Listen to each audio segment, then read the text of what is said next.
Hi, welcome and thanks for choosing this video course. In this video, we're going to talk about how to price your product or service. A business might set or adjust prices when they start up, when introducing a new product or service, to achieve a new business objective or in response to changes in the marketplace or the general economic climate. Whatever the occasion, setting prices for your products or services is possibly one of the most important business decisions you make. It does have a considerable impact on your profitability and thus can be a decisive factor in the financial success or failure of your business.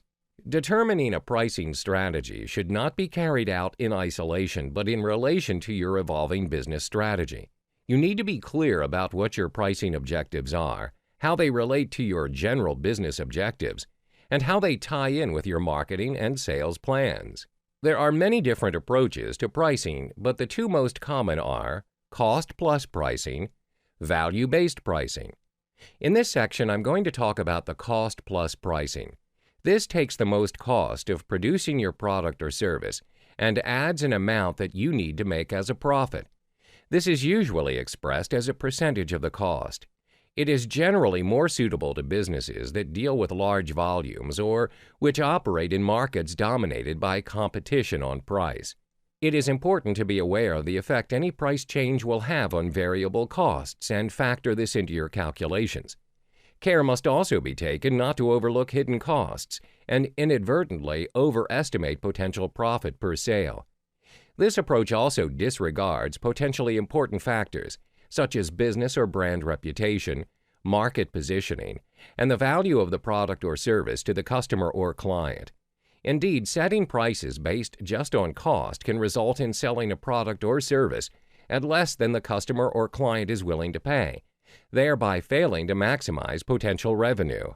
With value-based pricing, you focus principally on assessing what the product or service is worth to the customer or client and set the price accordingly. The aim is to avoid charging too little and so missing out on potential revenue, while not setting the price higher than the customer or client is willing to pay. The key is to identify the benefits you offer the customer and ensure they understand and appreciate them. If you have clearly defined benefits that give you an advantage over your competitors, you can charge according to the value you offer customers. While this approach can prove very profitable, it can alienate potential customers who are driven only by price and can also draw in new competitors. In a competitive environment, it is especially important to differentiate your product or service by demonstrating unique features and benefits wherever possible.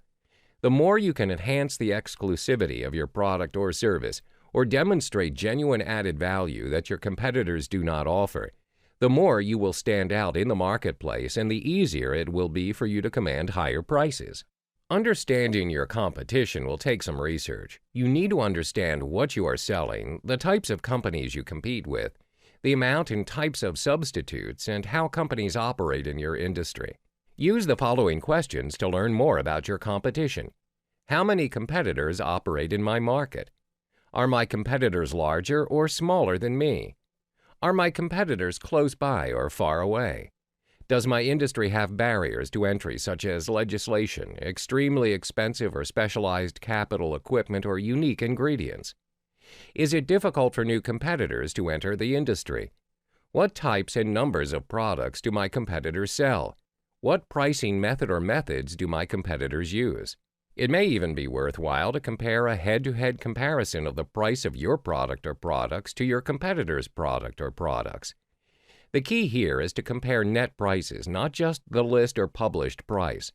This information could come from phone calls, secret shopping, published data, etc. Make notes during this process about how your company and products and the competition are perceived by the market. Be brutally honest in your evaluation. A fundamental tenet of pricing is that you need to cover your costs and then factor in a profit. That means you have to know how much your product costs. You also have to understand how much you need to mark up the product and how many you need to sell to turn a profit. Remember that the cost of a product is more than the literal cost of the item. It also includes overhead costs. Overhead costs may include fixed costs like rent and variable costs like shipping or stocking fees. You must include these costs in your estimate of the real cost of your product. Many businesses either don't factor in all their costs and underprice, or literally factor in all their costs and then expect to make a profit with one product and therefore overcharge. A good rule of thumb is to make a spreadsheet of all the costs you need to cover every month, which might include the following: your actual product costs, including labor and the costs of marketing and selling those products, all of the operating expenses necessary to own and operate the business, the costs associated with borrowing money, debt service costs, your salary as the owner and/or manager of the business, a return on the capital you and any other owners or shareholders have invested, capital for future expansion and replacement of fixed assets as they age. Now let's continue to the remaining factors. Undertaking some sort of market research is essential to getting to know your customer, Willett says.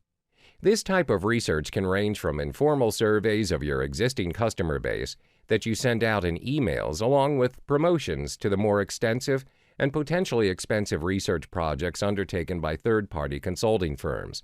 Market research firms can explore your market and segment your potential customers very granularly by demographics, by what they buy, by whether they are price-sensitive, etc. If you don't have a few $1,000s to spend on market research, you might just look at consumers in terms of a few distinct groups: the budget-sensitive, the convenience-centered, and those for whom status makes a difference. Then figure out which segment you're targeting and price accordingly. Clearly, you can't be a soothsayer, but you can keep track of outside factors that will impact the demand for your product in the future. These factors can range from something as simple as long-term weather patterns to laws that may impact future sales of your products. Also take into account your competitors and their actions. Another key component to pricing your product right is to continuously monitor your prices and your underlying profitability on a monthly basis. It's not enough to look at overall profitability of your company every month. You have to focus on profitability or lack of profitability of every product you sell. You have to make absolutely sure you know the degree to which every product you sell is contributing to your goal of making money each month. Remember, people respect what you inspect.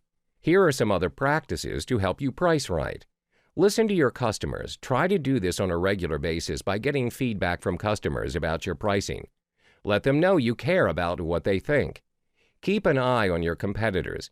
If you don't have deep pockets and can't afford to hire a market research team, hire some college students to go out on a regular basis and monitor what your competitors are doing.